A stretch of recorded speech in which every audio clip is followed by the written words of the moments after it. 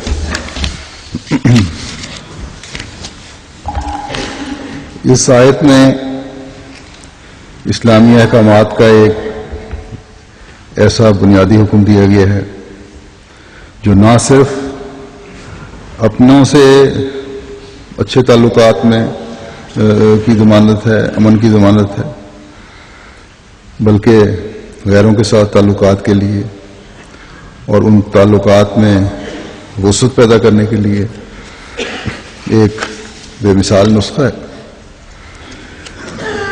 اس آیت میں مسلمانوں کو ایک دوسرے کے لیے نیک جذبات کے اظہار کی نہ صرف تلقین فرمائی بلکہ فرمایا کہ اگر ملنے پر ایک شخص تمہارے سے نیک جذبات کا اظہار کرے، تمہیں سلام کہے، ایک ایسی دعا تمہیں دے جو تمہاری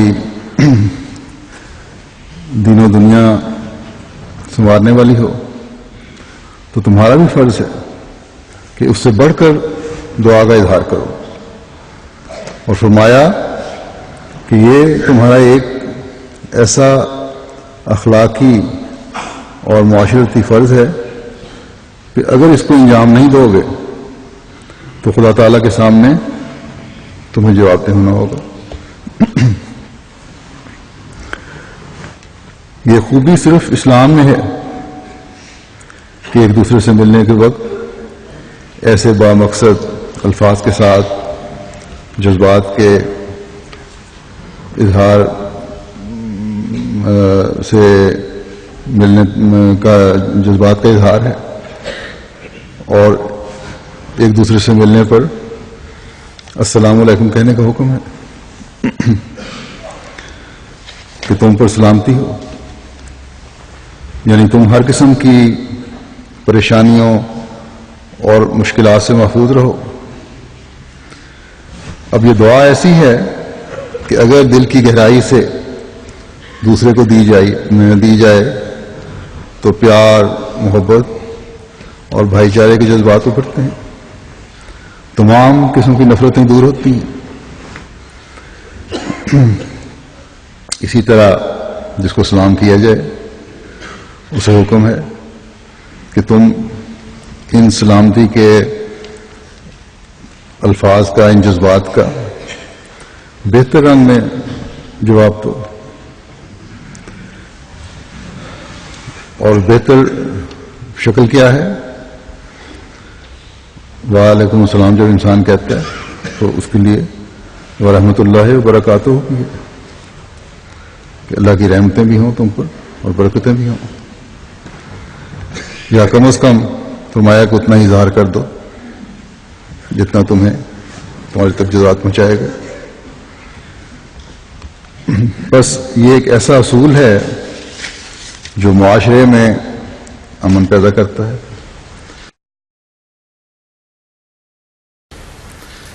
حضرت صلی اللہ علیہ وسلم نے بڑے زور سے اور بڑی شدت سے مسلمانوں کو تلقین فرمائی کہ اسلام کو رواج دو، اور صحابہ ایک دوسرے سے بڑھنے کی اس بارے میں کوشش کرتے تھے۔ حضرت صلی اللہ علیہ وسلم کو اس بارے میں اتنا خیال رہتا تھا، اور کس طرح آپ اسلام کے رواج کے لیے صحابہ کی تربیت فرماتے تھے، اس کا اظہار بعض احادیث سے ہوتا ہے۔ حضرت کلدہ بن حنبل بیان کرتے ہیں کہ مجھے صفوان بن امیہ نے حضرت صلی اللہ علیہ وسلم کی خدمت میں دودھ، ہرن کے بچے کا گوشت اور ککڑیاں دے کر بھیجا، تحفہ دے دو حضرت صلی اللہ علیہ وسلم کی خدمت میں۔ تو میں حضور صلی اللہ علیہ وسلم کے پاس بلا اجازت اور بغیر سلام کہے چلا گیا اندر۔ آپ صلی اللہ علیہ وسلم نے فرمایا کہ پہلے باہر جاؤ، پھر السلام علیکم کہہ کر اندر آنے کی اجازت مانگو، پھر تم اندر آ سکتے ہو۔ تو آپ صلی اللہ علیہ وسلم نے یہ نہیں سوچا کہ چھوٹا ہے کہ کوئی حرج نہیں اگر اندر آ گیا تو، بلکہ فوری تربیت فرمائی کہ اعلیٰ اخلاق ابتدا سے ہی بچوں کے ذہنوں میں پیدا کرنے ہیں۔ ایک تو یہ کہ بلا اجازت کہ کسی گھر میں نہیں جانا، ہمیشہ اجازت لے کر جانا چاہیے۔ دوسرے، اجازت کا بہترین طریق جو ہے وہ سلام کرنا ہے۔ ایسے طریق سے اجازت چاہو جس سے محبت کی فضا پیدا ہو، جس سے تم ایک دوسرے کے لیے دعائیں نکلیں تمہارے دل سے، اور تمہیں بھی دعائیں ملیں، اور یہ آپس میں دعاؤں کا سلسلہ چلے۔ جب سلام ایک کرنے والا دوسرے کو سلام کرتا ہے تو دوسرے شخص کی طرف سے بھی وہی سلام لٹایا جاتا ہے، تو یہ ایک دعاؤں کا سلسلہ ہے۔ پھر آپ نے صحابہ کی مجبوری کے پیش نظر جب صحابہ کو بازار میں بیٹھنے کی اجازت دی تو راستے کے حقوق میں جو ہیں اس میں اس حق کے کو بھی خاص طور پر تلقین فرمائی، اس حق کی بھی کہ پھر آنے جانے والوں کو سلام کرو۔ کیوں اتنا زور ہے؟ اس لیے کہ مومن ایک دوسرے کی امن کی ضمانت ہے۔ اگر مسلمان غور کریں تو اسلام کی امن قائم کرنے کی تعلیمات میں سے یہی ایک حکم ہی امن، پیار اور محبت کی ضمانت بن جاتا ہے۔ لیکن بدقسمتی سے اللہ تعالیٰ کے حکموں کو بھول کر مسلمانوں کی گردنیں کاٹ رہے ہیں۔ صحابہ اس کا کس طرح خیال رکھا کرتے تھے؟ ایک دن ایک صحابی دوسرے صحابی کے پاس آئے اور کہا آؤ بازار چلیں۔ بازار گئے اور چکر کاٹ کر لوگوں کو مل کر واپس آ گئے، کچھ خریدا نہیں۔ چند دنوں کے بعد پھر پہلے والے صحابی دوسرے صحابی کے پاس آئے کہ چلو بازار چلیں۔ انہوں نے کہا کہ اگر تو کچھ خریدنا ہے تو پھر تو جاؤ، اگر پچھلی دفعہ کی طرح تم نے چکر کاٹ کے واپس ہی آنا ہے تو اس کو فائدہ کیا؟ تو پہلے صحابی نے جواب دیا کہ میں تو اس لیے جاتا ہوں کہ بازاروں میں دوسروں کو سلام کروں، ان کو دعائیں دوں اور ان سے دعائیں لوں، اور سلام کو رواج دینے اور پھیلانے کے حکم پر عمل کروں۔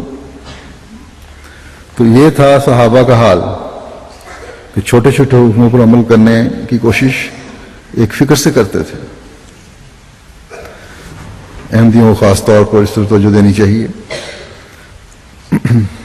اور جواب بڑھ کر دینے کی کوشش کرنی چاہیے.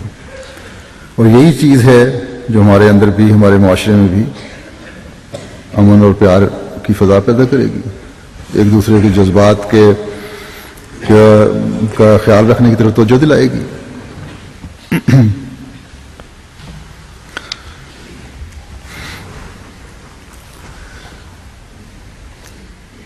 اللہ تعالیٰ فرماتا ہے کہ وہ تمہارے اس عمل کو، خیر سگالی کے جذبات اور امن کا پیغام پہنچانے کے عمل کی جزا دے گا. یہ بھی ایسی چیز ہے جس کی تمہیں جزا ملے گی. اگر محبت سے بڑے ہوئے ہاتھ کو پکڑو گے، اگر دعاؤں کا جواب دعاؤں سے دو گے تو جزا پاؤ گے. اگر اس کو رد کرو گے تو اللہ تعالیٰ کے سامنے جواب دہ ہوگے. اللہ تعالیٰ فرماتا ہے میں اس کا حساب لوں گا. اس زمانے میں اب اس کا ایک دوسرا رخ بھی ہم دیکھتے ہیں. سلامتی اور امن کی ضمانت بن کر اللہ تعالیٰ کی طرف سے حضرت مسیح موعود علیہ الصلوۃ والسلام آئے. آپ نے دنیا کی سلامتی اور حقیقی امن کے لیے، دنیا کی خیر سگالی کے لیے بڑے درد سے اپنے لٹریچر میں، اپنی کتب میں پیغام دیا ہے. لیکن عموماً دنیا نے، جس میں مسلمان بھی بڑی تعداد میں شامل ہیں، اس کا نہ صرف جواب نہیں دیا بلکہ اللہ تعالیٰ کے حکم کے خلاف بجائے اچھا تحفہ لوٹانے کے دشنام ترازیوں اور گالیوں سے بھرپور وار آپ کی ذات پر کی. باوجود آپ کے یہ کہنے کے کہ میں خدا تعالیٰ کی طرف سے ہوں اور تمہاری بھلائی کے لیے بھیجا گیا ہوں، تمہیں خدا تعالیٰ سے ملانے کے لیے بھیجا گیا ہوں، غیر مذہب کے لوگوں کے ساتھ مل کر مسلمانوں نے بھی آپ کی مخالفت کی. چاہیے تو یہ تھا کہ حضرت صلی اللہ علیہ وسلم جو دنیا کی بھلائی کے لیے پیغام لائے تھے، اس کو ماننے والے آپ صلی اللہ علیہ وسلم کی پیشگوئیوں کے پورا کرنے کے مستاق بنتے، زمانے کے امام کو بھی سلام پہنچاتے اور ان نیکیوں کو پھیلانے میں زمانے کے امام کی مدد کرتے جو حضرت صلی اللہ علیہ وسلم نے قائم فرمائی، اور اسلام کے غلبے کے دن قریب لانے میں مددگار بنتے. لیکن اس کے بجائے، اس کے بالکل برعکس، نام نہاد علماء کے پیچھے چل کر قرآن کے حکموں کو عامت المسلمین بالکل بھول گئے اور حضرت صلی اللہ علیہ وسلم کے حکم کو بھی بھول گئے. اور جیسا کہ میں نے کہا کہ نہ صرف بھول گئے بلکہ سلامتی کے مقابلے میں شدت پسندی کا مظاہرہ کیا. حضرت مسیح موعود علیہ الصلوۃ والسلام کے ایک پیغام کی کس طرح آپ کا درد تھا، کس طرح خیر سگالی اور ہمدردی لوگوں کی چاہتے تھے، اس کی ایک مثال پیش کرتا ہوں. آپ فرماتے ہیں آج میں نے اتمام حجت کے لیے یہ ارادہ کیا ہے کہ مخالفین اور منکرین کی دعوت میں 40 اشتہار شائع کروں تا قیامت کو میری طرف سے حضرت احدیت میں یہ حجت ہو کہ میں جس امر کے لیے بھیجا گیا تھا اس کو میں نے پورا کیا. سو اب میں بکمال ادب و انکسار حضرات علماء و مسلمانان و علماء عیسائیان، انکسار حضرات علماء مسلمانان و علماء عیسائیان و پنڈتان و ہندوان آریان یہ اشتہار بھیجتا ہوں اور اطلاع دیتا ہوں کہ میں اخلاقی و اعتقادی ایمانی کمزوریوں اور غلطیوں کی اصلاح کے لیے دنیا میں بھیجا گیا ہوں، اور میرا قدم حضرت عیسیٰ علیہ السلام کے قدم پر ہے۔ انہی معنوں سے میں مسیح موعود کہلاتا ہوں، کیونکہ مجھے حکم دیا گیا ہے کہ محض فوق العادت نشانوں اور پاک تعلیم کے ذریعے سے سچائی کو دنیا میں پھیلاؤں۔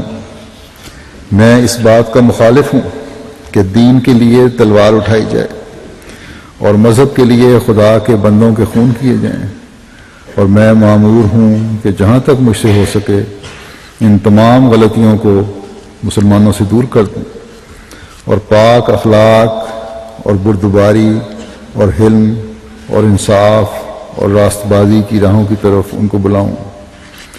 میں تمام مسلمانوں اور عیسائیوں اور ہندوؤں اور آریوں پر یہ بات ظاہر کرتا ہوں کہ دنیا میں کوئی میرا دشمن نہیں ہے۔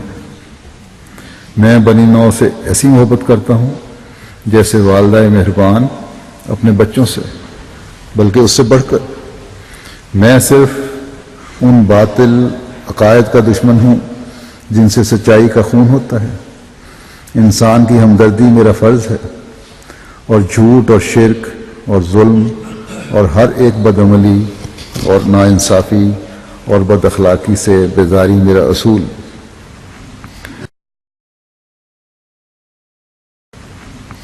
میری ہمدردی کے جوش کا اصل محرک یہ ہے کہ میں نے ایک سونے کی کان نکالی ہے، اور مجھے جواہرات کے معدن پر اطلاع ہوئی ہے، اور مجھے خوش قسمتی سے یہ ایک چمکتا ہوا اور بے بہا ہیرا اس کان سے ملا ہے، اور اس کی قدر و قیمت ہے کہ اگر میں اس کی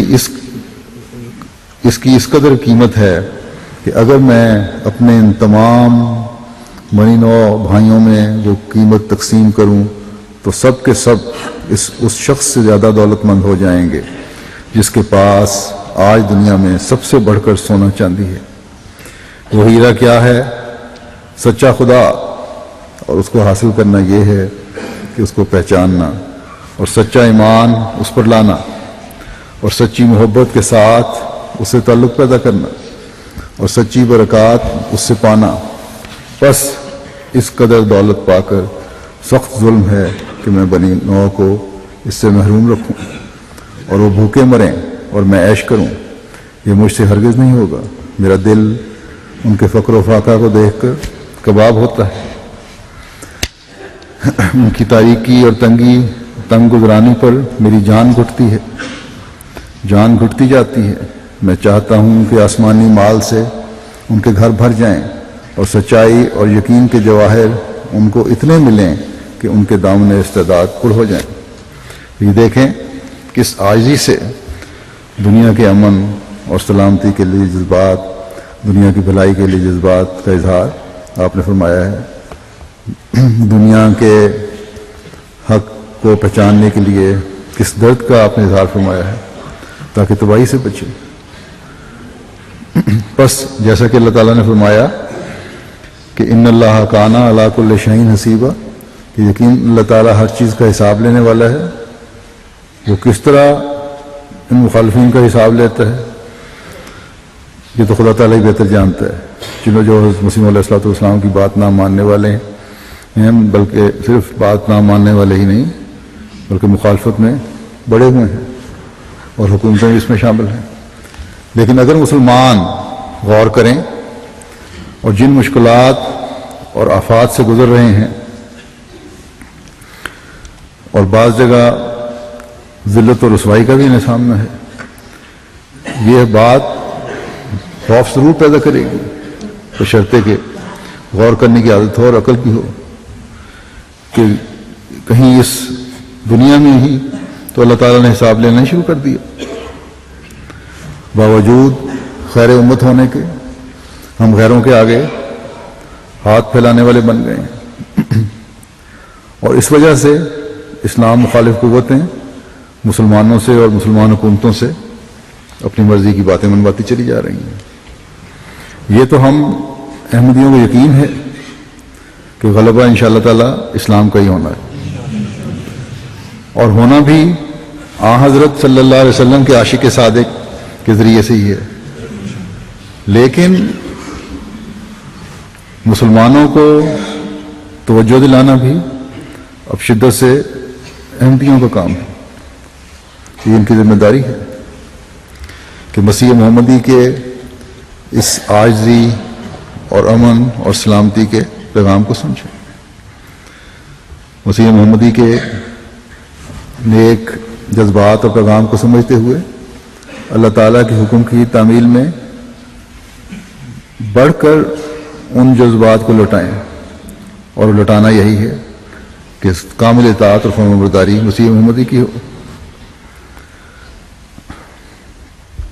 اور یہ صرف اس صورت میں ممکن ہے، جیسا کہ میں نے کہا، کامل اطاعت اس صورت میں ہوگی جب اس کی جماعت میں شامل ہوں گے.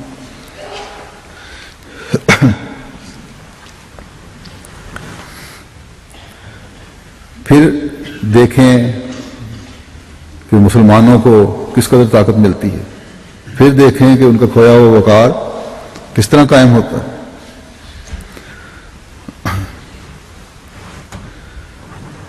اور اسلام کا محبت اور بھائی چارے کا پیغام کس تیزی سے دنیا میں پھیلتا ہے.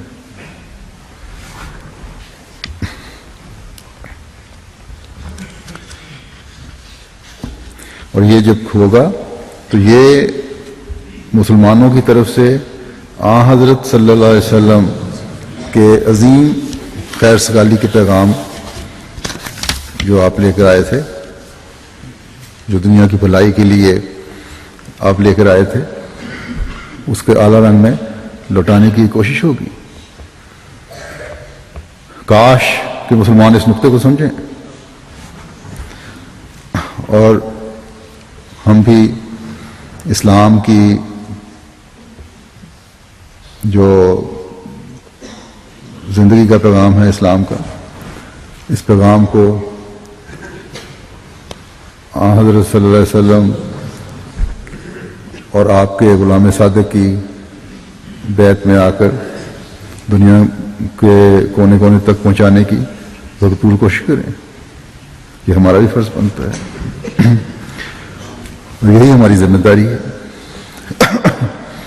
کیونکہ ہمارے آقا حضرت محمد مصطفیٰ صلی اللہ علیہ وسلم اس کے لیے اس شدت سے درد رکھتے تھے کہ اللہ تعالیٰ نے قرآن کریم میں اس بات کو بیان فرمایا ہے، اور فرمایا سورۃ توبہ کی ایک آیت میں کہ لَقَدْ جَاءَكُمْ رَسُولٌ مِّنْ أَنفُسِكُمْ عَزِيزٌ عَلَيْهِ مَا عَنِتُّمْ حَرِيصٌ عَلَيْكُمْ بِالْمُؤْمِنِينَ رَءُوفٌ رَحِيمٌ.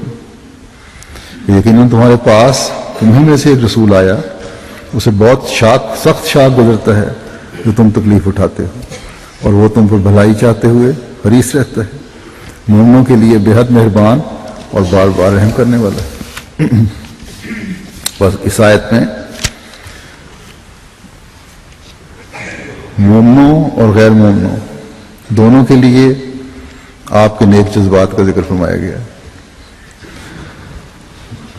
میں نے پہلے جو حضرت مسیح موعود علیہ الصلوۃ والسلام کا اقتباس پڑھا تھا، وہ اصل میں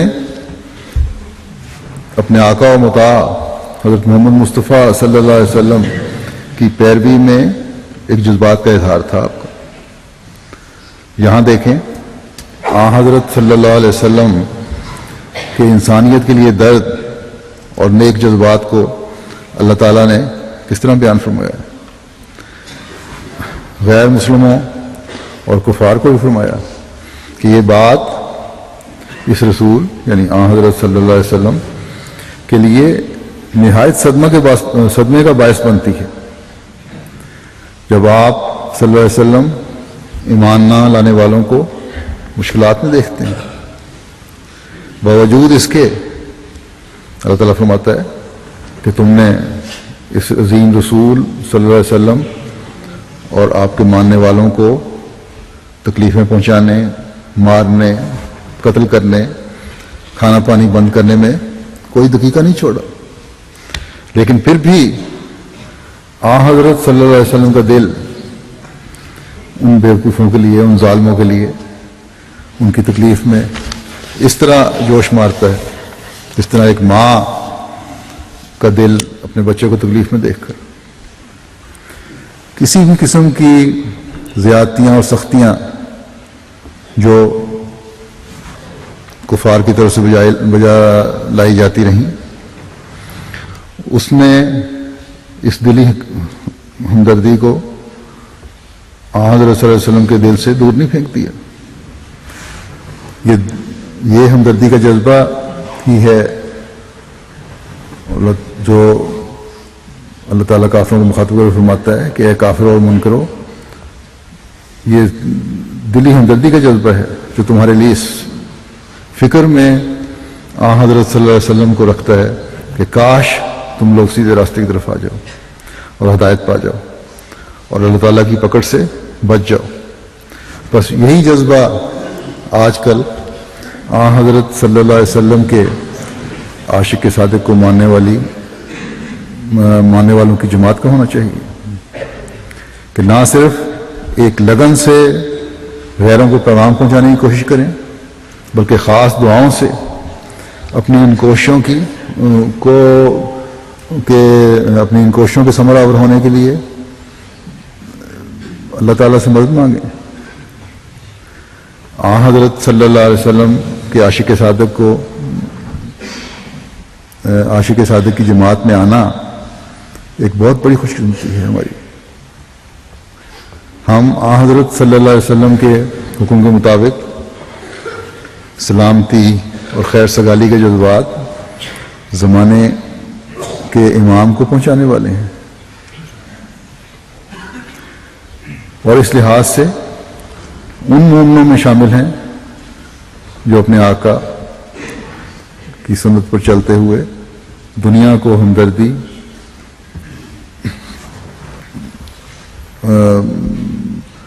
دنیا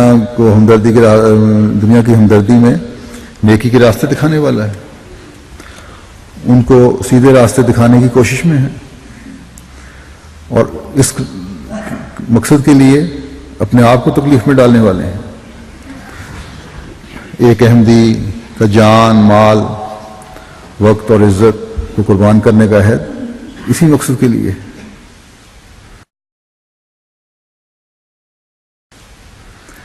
دین کی وجہ سے آج اگر کوئی گھر سے بے گھر ہے تو وہ احمدی ہے، لیکن حضرت صلی اللہ علیہ وسلم کے حال کا ذکر فرما کر اللہ تعالیٰ نے یہ فرما دیا کہ تمہارے سے زیادہ ظلم سہنے کے باوجود حضرت صلی اللہ علیہ وسلم ہمدردی کے جذبات سے بھرے ہوئے تھے، اس لیے تم بھی کبھی اپنے اندر مخالفین کے لیے نفرتوں کے علاوہ نہ جلانا، کیونکہ تم ایمان لانے کی وجہ سے ان لوگوں میں شامل ہو گئے ہو زمانے کے امام پر ایمان لانے کی وجہ سے جن کے لیے آپ صلی اللہ علیہ وسلم نے دعائیں کی تھیں، اور تا قیامت حقیقی مومنوں کو یہ دعائیں پہنچتی رہیں گی۔ آپ صلی اللہ علیہ وسلم صرف اپنے زمانے کے مومنوں کے لیے رؤوف الرحیم نہیں تھے، بلکہ آپ کی اندھیری راتوں کی دعائیں تا قیامت حقیقی مومنوں کو پہنچنے والی تھی، اور ان دعاؤں سے حصہ لینے کے لیے اپنی اپنی استعدادوں کے مطابق ہمیں بھی آپس میں مہربانی کے سلوک کو سامنے رکھنا چاہیے، ایک مہربانی کا سلوک کرنا چاہیے، اور صرف نظر کرتے ہوئے اپنے بھائیوں کے لیے عفو اور رحم کے نمونے دکھانے ہوں گے، تاکہ اس معاشرے کے قیام کی کوشش کر سکیں جس کی بنیاد حضرت صلی اللہ علیہ وسلم نے ڈالی تھی۔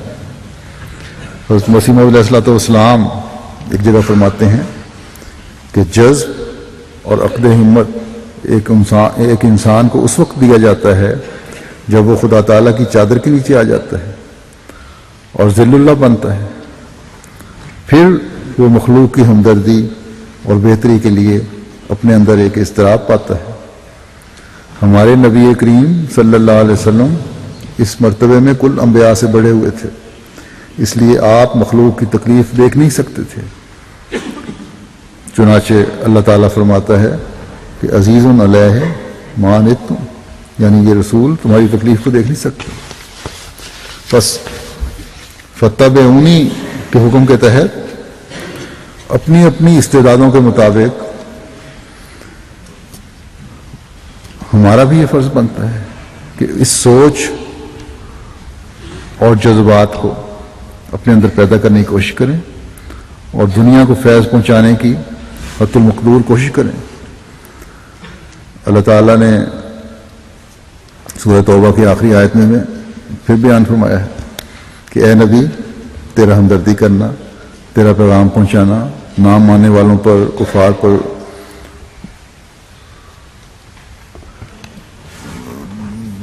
اگر کوئی اثر نہیں ڈالتا اور اپنی زیادتیوں اور ظلموں اور استدعا میں اگر وہ بڑھتے رہیں، تیری باتوں کو توجہ سے نہ سنیں اور اس کی طرف توجہ نہ دیں، پیٹھ پھیر کر چلے جائیں، تو کہہ دے ان لوگوں کو کہ اللہ مجھے کافی ہے۔ اللہ تعالیٰ فرماتا ہے کہ فَإِن تَوَلَّوْا فَقُلْ حَسْبِيَ اللَّهُ لَا إِلَٰهَ إِلَّا هُوَ عَلَيْهِ تَوَكَّلْتُ وَهُوَ رَبُّ الْعَرْشِ الْعَظِيمِ۔ بس اگر وہ پیٹھ پھیر لیں تو کہہ دے میرے لیے اللہ کافی ہے، اس کے سوا اور کوئی معبود نہیں، اسی پر میں توکل کرتا ہوں اور وہی عرش عظیم کا رب ہے۔ بس اللہ تعالیٰ کے حضرت صلی اللہ علیہ وسلم کو اس انکار کا اور نہ ماننے والوں کے منہ پھیر کر چلے جانے کا کوئی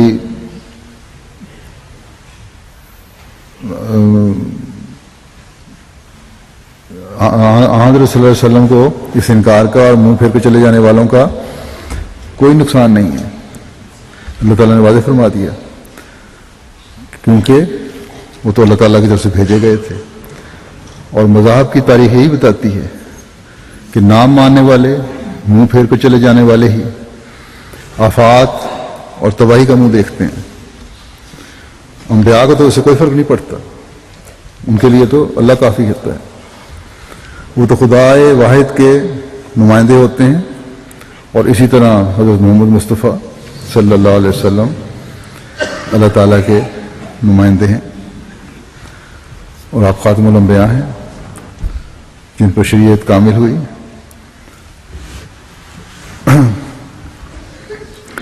آپ صلی اللہ علیہ وسلم پر یہ الزام بھی لگایا گیا کہ نعوذ باللہ آپ اپنی حکومت قائم کرنا چاہتے ہیں، تو اس کے لیے اللہ تعالیٰ نے قرآن کریم میں آپ کا جواب ریکارڈ کر دیا کہ مجھے تو کوئی ضرورت نہیں، وہ رب العرش العظیم، وہ عرش عظیم کا رب ہے، اور میں اپنے تخت کے لیے نہیں بلکہ اس عرش عظیم کے رب کے تخت کے قائم کرنے کے لیے کوشش کر رہا ہوں۔ میں اپنی کسی طاقت کے اظہار کے لیے تمہیں اپنی طرف نہیں بلا رہا، بلکہ اس خدا کی طرف بلا رہا ہوں جو عرش عظیم کا رب ہے۔ میں تو اس رب العالمین کا عاشق ہوں، مجھے دنیا کی عارضی بادشاہتوں سے کیا غرض ہے، نہ عرب میں نہ کہیں اور مجھے کسی جگہ بھی دنیاوی حکومت کی ضرورت نہیں ہے، بلکہ میں تو خدا تعالیٰ کی حکومت قائم کرنے کے لیے بھیجا گیا ہوں، اور وہی قائم کروں گا، کیونکہ وہ حکومت جب دنیا میں قائم ہوگی تو میری حکومت خود بخود قائم ہو جائے گی، لیکن دنیاوی تختوں پر نہیں بلکہ مومنین کے دلوں پر قائم ہوگی۔ اور دنیا نے دیکھا کہ کس طرح آپ کی حکومت دلوں پر قائم ہوئی، اور آج اس زمانے میں مسیح محمدی کے ذریعے دنیا میں حضرت صلی اللہ علیہ وسلم کے پیغام کو پہنچانے کے لیے اللہ تعالیٰ اپنا وعدہ کس طرح پورا فرما رہا ہے، اور آج مسیح محمدی کے ماننے والے حضرت صلی اللہ علیہ وسلم کے پیغام کو دنیا کے کونے کونے میں پہنچانے کی کوشش کر رہے ہیں. اور جس طرح ہمارے آقا نے فرمایا تھا کہ حسبی اللہ، کہ میرے لیے اللہ کافی ہے، یہی نظارے اپنے آقا و مطاع صلی اللہ علیہ وسلم کی برکت سے ہم دیکھ رہے ہیں. اور تمام تر مخالفتوں کے باوجود حسبی اللہ کی ایک نئی شان ہم ہر روز دیکھتے ہیں. اور یہ سب اس لیے ہے کہ ہم اپنے آقا صلی اللہ علیہ وسلم کی تعلیم کو ہی آگے پھیلانے والے ہیں، اسی شریعت کو آگے پھیلانے والے ہیں جو آپ صلی اللہ علیہ وسلم لائے تھے، اسی قرآن کریم کے حکموں کو کے مطابق اللہ تعالیٰ کے پیغام کو پھیلانے والے ہیں جو آن حضرت صلی اللہ علیہ وسلم پر اترا تھا، تاکہ دنیا میں پیار، محبت اور بھائی چارے کی فضا پیدا ہو، تاکہ دنیا اپنے پیدا کرنے والے خدا پر یقین قائم کرے، تاکہ دنیا میں حقوق العباد کی ادائیگی کی طرف توجہ پیدا ہو اور سلامتی کی فضا ہر طرف قائم ہو. اور اس مقصد کے لیے حضرت مسیح موعود علیہ السلام اس زمانے میں تشریف لائے تھے.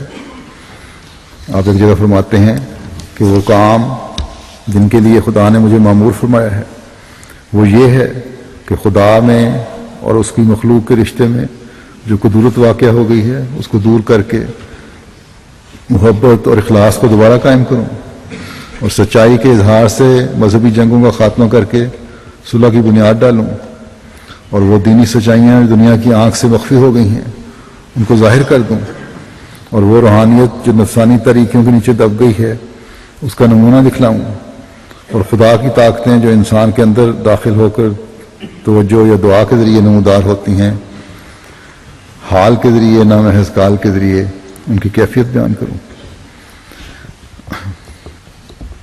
یعنی اپنی حالت میں ایسی تبدیلیاں پیدا کر کے دنیا کو دکھاؤں کہ اس طرح ایک صحیح مومن ہوتا ہے، صرف باتوں سے نہ ہو. اور یہی چیز ہے جو ہر احمدی میں پیدا ہونی چاہیے کہ اس کے صرف باتیں نہ ہوں، تبلیغ کے ساتھ اس کی اپنی حالت بھی ایسی ہو کہ جو نظر آئے کہ حقیقی مومن بننے کی کوشش کی جا رہی ہے. فرمایا کہ اور سب سے زیادہ یہ کہ وہ خالص اور چمکتی ہوئی توحید جو ہر ایک قسم کے شرک کی آمیزش سے خالی ہے، جو اب نابود ہو چکی ہے، اس کا دوبارہ قوم میں دائمی پودا لگا دوں. اور یہ سب کچھ میری قوت سے نہیں ہوگا بلکہ اس خدا کی طاقت سے ہوگا جو آسمان اور زمین کا خدا ہے. اللہ تعالیٰ ہمیں توفیق دے کہ ہم اس اہم مقصد کے حصول کے لیے اپنی تمام تر صلاحیتیں اور استعدادیں غرور کار لانے والے ہوں.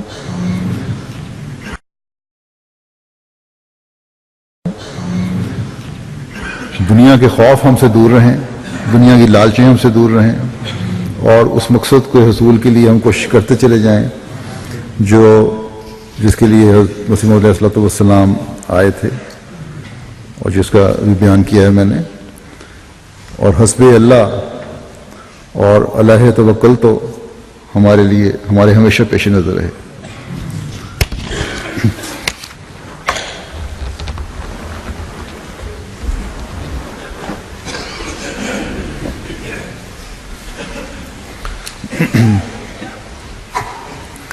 الحمدللہ نحمده ونستعینه ونستغفره ونؤمن به ونتوکل علیه ونعوذ بالله من شرور انفسنا ومن سیئات اعمالنا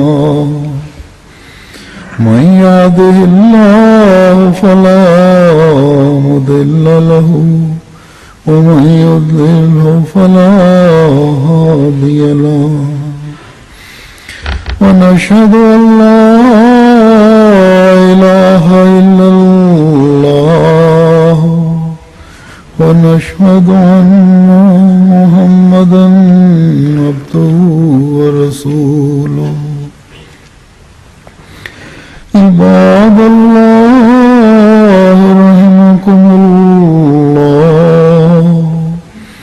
إن الله يأمر بالعدل والإحسان وإيتاء ذي القربى وينهى عن الفحشاء والمنكر والبغي يعظكم لعلكم تذكرون اذكروا الله يذكركم وادعوه يستجب لكم ولذكر الله أكبر.